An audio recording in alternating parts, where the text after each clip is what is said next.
말씀을 위하여 함께 기도하겠습니다. 사랑과 은혜가 풍성하신 아버지 하나님 감사합니다. 주님의 수세주일 우리를 주님의 전으로 불러주시고 주님을 기억하며 살아갈 수 있도록 인도하시니 감사를 드립니다. 오늘 예배를 통하여서도 우리의 일상 가운데 주시는 주님의 말씀을 또한 그 은혜를 기억하게 하시고 기쁨으로 우리의 삶을 살아갈 수 있도록 인도하여 주시옵소서. 이 모든 예배의 시간을 주관하시고 이끌어 주심을 믿사오며 예수 그리스도의 이름으로 기도드립니다. 아멘. 참 좋으신 주님의 평강이 청년부 예배를 드리시는 모든 분들에게 함께 하시기를 소망합니다. 이번 주부터 이제 함께 말씀을 나눌 때요, 이번 한 달은 일상이라는 주제를 가지고 함께 은혜를 나누기를 원합니다. 2023년도를 시작하면서요, 여러분들은 어떠한 일상을 살아가고 계십니까? 2022년도에 비해서 달라진 일상을 살아가고 계십니까? 아니면 똑같은 일상을 반복적으로 2023년도에도 살아가고 계십니까? 저는 참 다른 환경, 배경, 다른 사람들을 만나며 2023년도를 시작했습니다. 저의 일상은 어떻게 보면 굉장히 달라진 것처럼 보여집니다. 그래서 이번 한 주 동안요, 정말 많은 일들이 있었습니다. 이제 새로운 교회에서 새로운 분들과 함께 믿음 생활을 시작하는 것이기 때문에 내가 좀 더 열심히 해야겠다, 내가 좀 더 헌신해야겠다, 내가 조금 더 배려해야겠다, 내가 조금 더 사랑하며 보내야 하겠다 라는 마음을 품고요, 저번 한 주간을 시작했습니다. 저번 주일을 보냈고 또 그 다음 날부터 바로 특별 새벽 기도회가 있지 않았습니까? 그래서 저는 이 마음속으로 철저하게 결단을 했어요. 진짜 열심히 해야겠다, 헌신해야겠다, 배려해야겠다 라는 생각을 가지고 한 주간을 쭉 보냈습니다. 이렇게 한 주간을 보내고 나서 지금 제가 이 자리에 서 있습니다. 제가 한 주 동안 어떠한 일상을 보냈을 거라고 생각하십니까? 제가 이렇게 물어보는 건 참 이렇게 제가 생각했던 대로 사랑을 베풀었고 그래서 놀라운 역사가 일어났기 때문에 이러한 말들을 나누는 것일까요? 아마 제가 이 말을 꺼냈을 때부터 어떤 분들은 아셨을 거예요. 그렇게 되지 않았구나 라는 생각을 하셨을지도 모르겠어요. 정말 저는 이번 일주일 동안요, 제가 생전해보지 않았던 실수와 사고와 그런 것들을 만들어냈던 일주일이었습니다.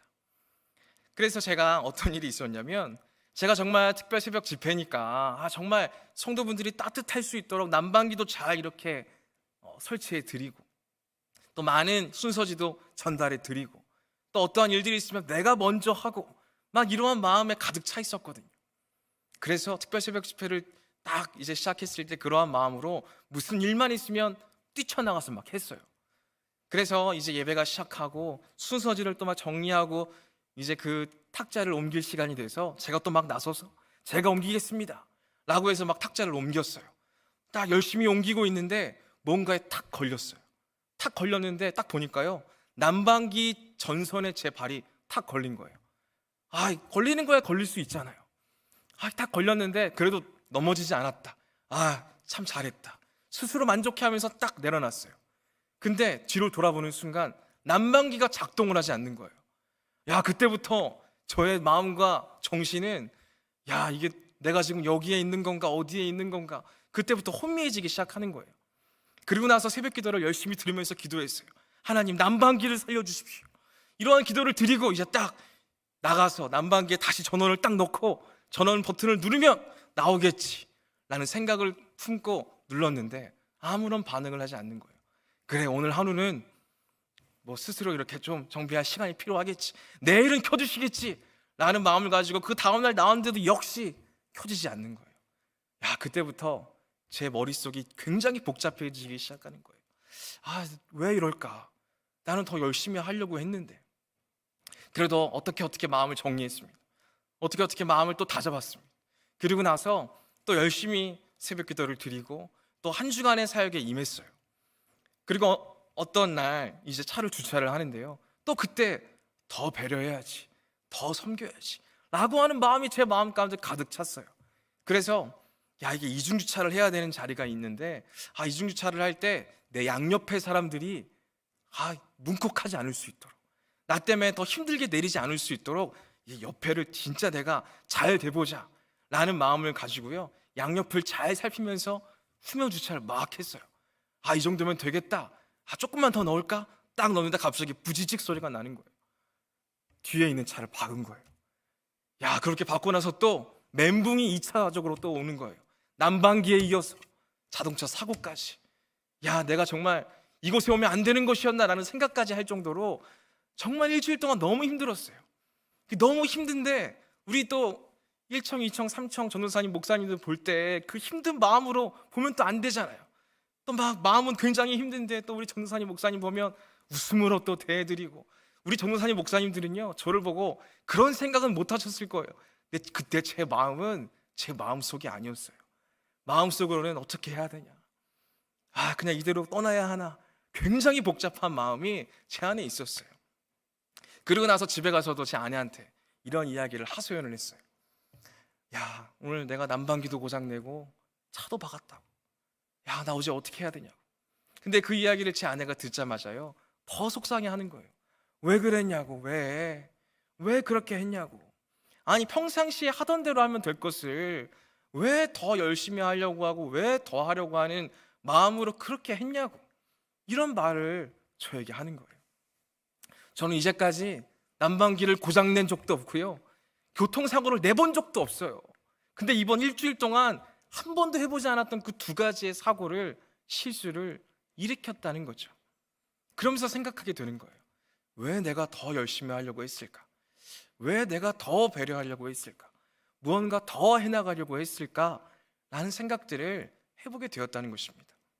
그러면서 오늘 본문 말씀을 묵상하게 되었어요.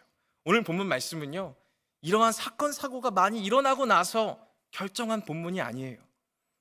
이 본문으로 말씀을 함께 나누어야겠다라는 생각을 품고 이 말씀을 마음속에 품고 있었는데 그러한 사건과 사고가 나타났던 거예요.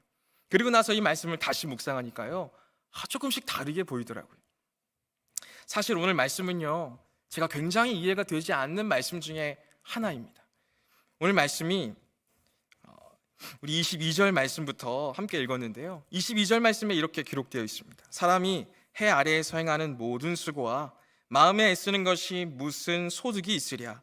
일평생에 근심하며 수고하는 것이 슬픈 뿐이라. 그의 마음이 밤에도 쉬지 못하나니 이것도 헛되도다. 이 말씀을 볼 때 이해가 되지 않았어요. 그래서 사람이 수고도 하지 말고 애도 쓰지 말고 열심을 내지도 말고 살라는 얘기냐, 이렇게 받아들여지는 거예요. 그리고 전도서의 전체 주제도요 1장 2절 말씀에 전도서 전체 주제의 말씀이 기록되어져 있거든요. 아마 다들 아시는 말씀일 겁니다. 1장 2절에 이렇게 기록되어 있어요. 전도자가 이르되 헛되고 헛되며 헛되고 헛되니 모든 것이 헛되도다. 이 말씀대로 이 22절과 23절도 해석되어지는 거예요. 사람이 무슨 일을 해도 다 헛되다. 애를 써도 되는 것이 없을 것이니까 애초부터 애를 쓸 필요가 없다 라는 식으로 이제 읽혀지는 거예요. 사람이 아무런 애를 쓰는 것도 열심을 내는 것도 헌신하는 것도 다 부질없다라는 식으로 말씀이 들려진다는 거예요. 근데 이 말씀에 이어서 24절부터는요 조금 다른 말을 하기 시작하는 거예요. 24절 말씀에 이렇게 기록되어져 있습니다. 사람이 먹고 마시며 수고하는 것보다 그의 마음을 더 기쁘게 하는 것은 없나니 내가 이것도 본즉 하나님의 손에서 나오는 것이로다. 아멘.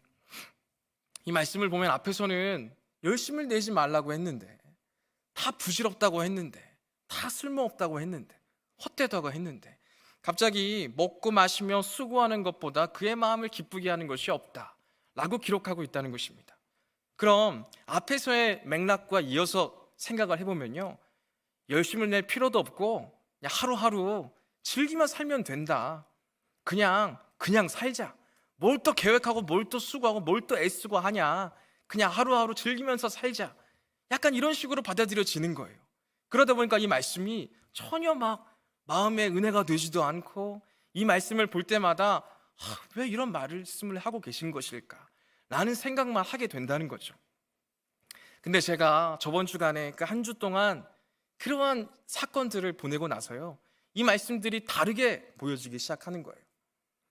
일상을 살아가는 그 은혜가 있는데, 그 일상을 살아가려고 할 때 뭔가 더 하려고 하는 마음들, 더 열심을 내려고 하는 마음들, 더 수고하고 애쓰려고 하는 마음들이 있을 때 내가 어떠한 어려움을 당했는가, 그것이 떠올려지면서요, 오늘 말씀이 새롭게 읽혀지기 시작했다는 것입니다.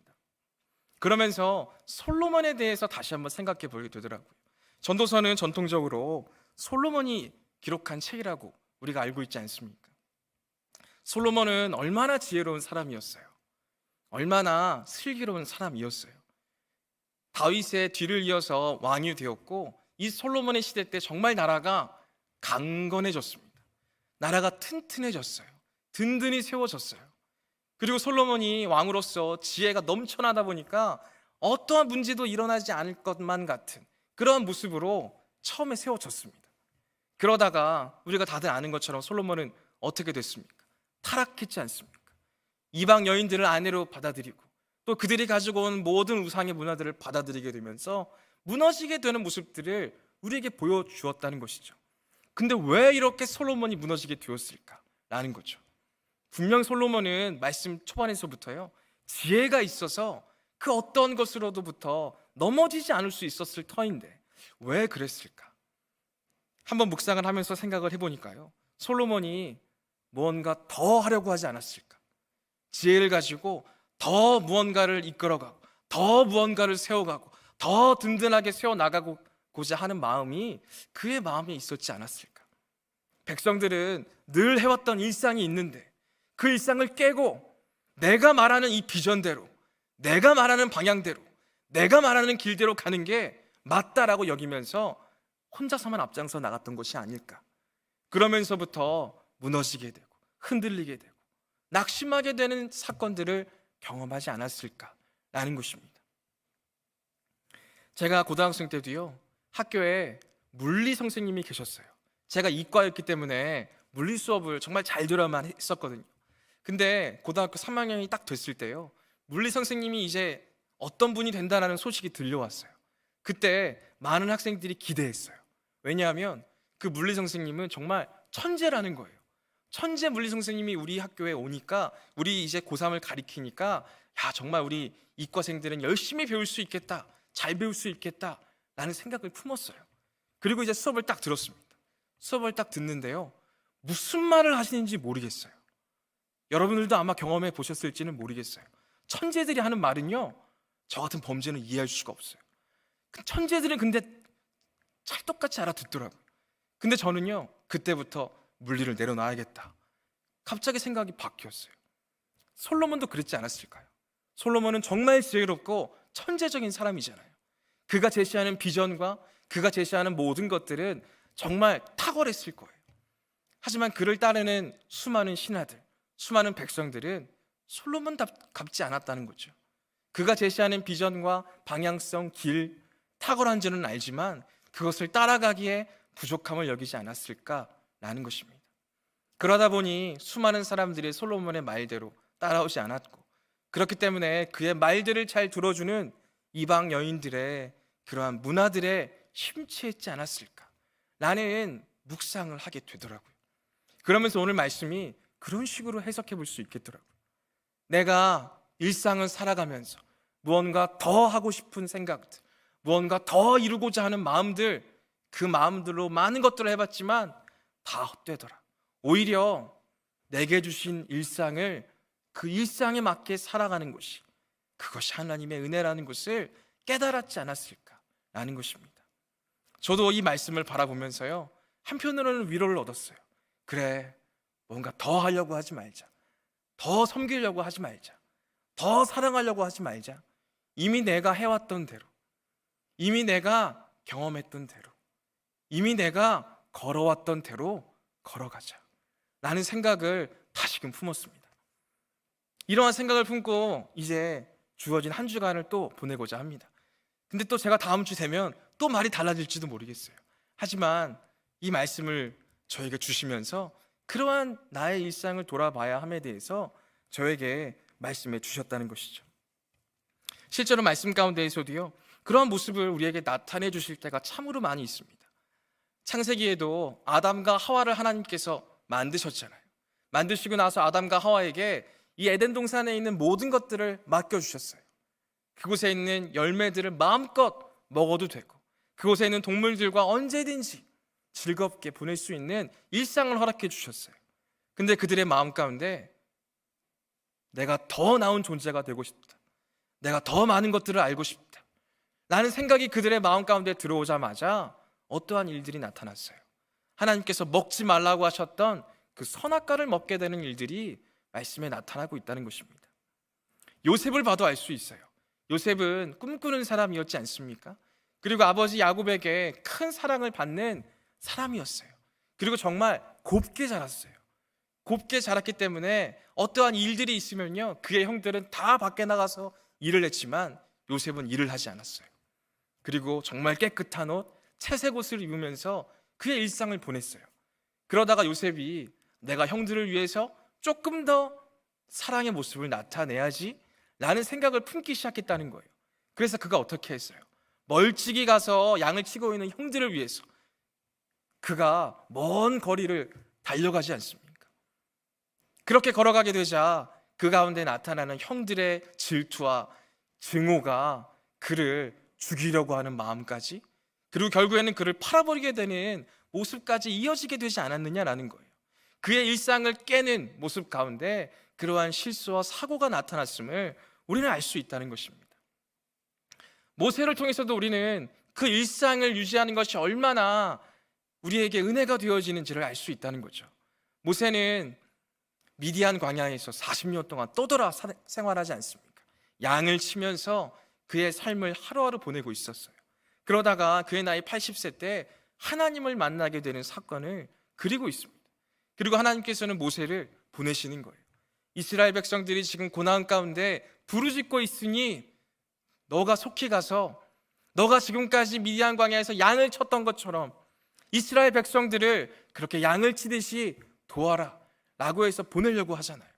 하나님께서 모세에게 요구하시는 모습은요, 그가 이제까지 일상에서 보냈던 그 모습이면 돼요.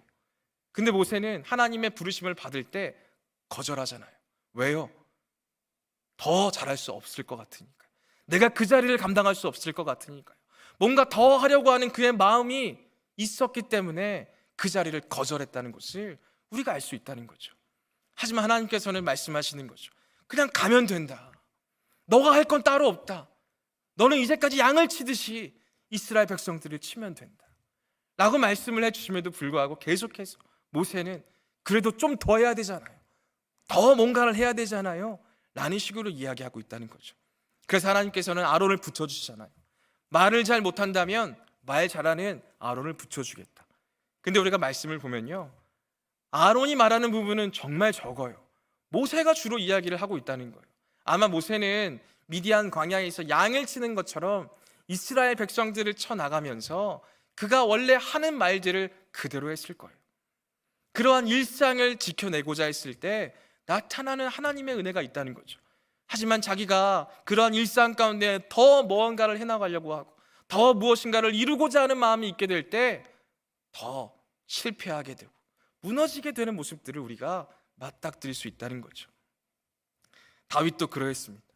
다윗도 정말 사울 왕 아래에서 정말 그 장군으로서 커오지 않았습니까? 근데 어느 날 다윗이 아직은 사울의 부하이지 않을 때 형들에게 간식을 갖다 주러 심부름을 갔어요. 갔는데 블레셋과의 그 대치 상황 가운데에서 골리앗이 하나님을 모독하는 그러한 말을 한 거예요. 그러한 말을 듣자마자 다윗은 마음속에 그 거룩한 분노가 올라가게 되는 거죠. 어떻게 저렇게 말하는 걸 두고 보시냐고. 그의 일상 가운데에서는 하나님의 이름을 모독하는 그 자리를 참을 수 없었던 거죠. 내가 무언가를 더 해나가려고 하는 모습이 아니고요, 원래 다윗의 모습이 그러했다는 거죠. 하지만 그곳에 있던 수많은 이스라엘 백성들은요, 하나님의 이름을 모독하는 그 자리에서 거룩한 분노를 내비치지 못했어요. 그게 일상임에도 불구하고 말이죠. 하지만 다윗은 그 자리에서도 그가 평소에 해왔듯이 거룩한 분노로서 내가 저 자리에 나가겠다고 외치고 있다는 거죠. 그래서 사울왕이 다윗을 부르지 않습니까? 자, 그럼 나의 갑옷과 나의 칼을 가지고 가서 골리앗과 싸워라 라고 이야기하지 않습니까? 사울은 뭔가 더 멋지게 군인답게 나가 싸우기를 원했던 것인지도 모르겠어요. 하지만 다윗은 다 거절한 거죠. 내가 원래 해왔던 대로, 내가 원래 양을 치면서 늑대와 곰이나 사자가 찾아왔을 때 물맷돌로 이겨냈던 것처럼 나는 물맷돌을 가지고 나가겠다 라고 하지 않습니까? 그렇게 되었을 때 그의 일상과 동일한 모습으로 그 자리를 감당하게 되었을 때 하나님의 역사가 일어나게 되는 부분을 우리에게 말씀하고 계신다는 것이죠. 우리의 일상이 이와 같아야 하지 않느냐라는 거죠. 우리의 믿음의 일상이 이와 같아야 한다는 것을 우리에게 거듭거듭 말씀해주고 있다는 것입니다. 하지만 우리들은요, 믿음의 일상을 지키려고 애쓰고 힘쓰려고 하기보다는요, 어떠한 특별한 일이 있을 때만 그때만 내가 바짝 주님을 만나고, 내가 너무나 바쁜 일상 가운데에서는 주님을 놓아버릴 때가 얼마나 많이 있느냐라는 거죠. 그건 믿음의 일상이라고 말할 수 없습니다. 그건 세상의 일상이죠. 오늘 하나님께서 말씀을 통해서 우리에게 알려주시고 계시는 것은요, 우리가 믿음의 일상을 이어나가고자 할 때 무언가 더 해나가려고 하는 게 아니라요, 믿음의 일상을 지켜내고자 할 때에 하나님의 은혜가 그 일상을 통해서 이루어진다는 것을 우리에게 알려주신다는 거죠. 지금 여기 우리와 함께하는 하나님, 하나님의 나라는 여기 있다 저기 있다 말할 수 있는 것이 아니라 우리 안에 있다라고 말씀하신 그 하나님의 나라는요, 우리의 일상이, 믿음의 일상이 세워지는 바로 그 자리에 하나님의 나라가 이루어지고 있다는 것을 우리에게 말씀해주고 계신다는 것입니다. 우리의 믿음의 일상을 하루하루 세워나갈 수 있는 우리 모두가 될 수 있기를 소망합니다. 정말 많은 부분, 많은 장소에서 우리의 믿음의 일상이 얼마나 많이 무너져 있습니까? 우리의 믿음의 일상을 하루하루 세워나가야만 한다는 것입니다. 1년 동안에 높은 뜻 정의교회 안에서, 또한 우리 청년부 안에서 일상적으로 이루어지는 많은 그러한 모임들이 있고요, 양육들이 있습니다. 그러한 모임과 양육들이 우리의 일상이 되어져야 한다는 거예요. 나는 했으니까 이제 안 해도 되겠지. 나는 이만큼 열심히 했으니까 이제는 안 해도 되겠지. 똑같으니까 또 재탕할 필요는 없겠지 라는 생각을 품으면요, 그건 이미 일상이 아닌 거예요. 그건 그냥 내가 조금 더 그때 반짝 열심히 했던 것 뿐인 거예요.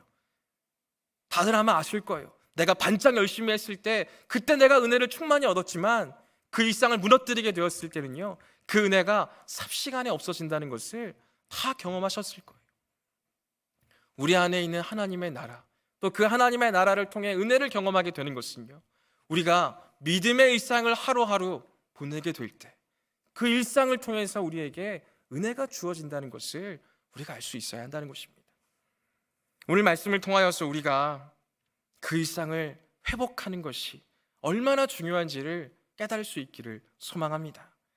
그래서 솔로몬이 사람이 먹고 마시며 수고하는 것보다 그의 마음을 더 기쁘게 하는 것이 없다. 일상을 지켜나가는 것, 그것보다 더 중요한 것은 없다 라고 우리에게 말씀하고 있습니다. 이 말씀대로 하루하루 걸어갈 수 있기를 소망합니다. 또한 반대되는 경우들이 있을 때가 있습니다. 어떠한 경우가 있습니까? 일상을 우리가 매번 지켜가지만요, 세상의 분주함 가운데 또 참으로 어려운 순간들이 있을 때마다 우리는 그 일상을요, 너무 쉽게 내던질 때가 있다는 것이죠. 학생들은요, 시험이 있을 때마다 그 시험 시간은 꼭 내가 주일날에는 잠시 예배를 빼먹고 세상의 공부를 내가 열심히 해나가야 하겠다. 또 막 어떠한 여행이나 어떠한 워크숍이나 이러한 일들이 주일에 잡히면 이번 주는 쉬었다 가야겠다. 이러한 마음이 우리 가운데 너무나 쉽게 찾아올 때가 있다는 것입니다. 근데 그러한 때 우리가 하루하루 예외적인 상황을 두다 보면요, 우리의 일상이 그 예외적인 상황들을 없애버리는 게 아니라요, 우리의 일상이 그 예외적인 상황들로 말미암아 일상이 흔들리게 되는 경험들을 하게 될 때가 있다라는 얘기죠. 말씀 가운데 보면 그러한 일상을 살아갔던 믿음의 사람들이 있어요.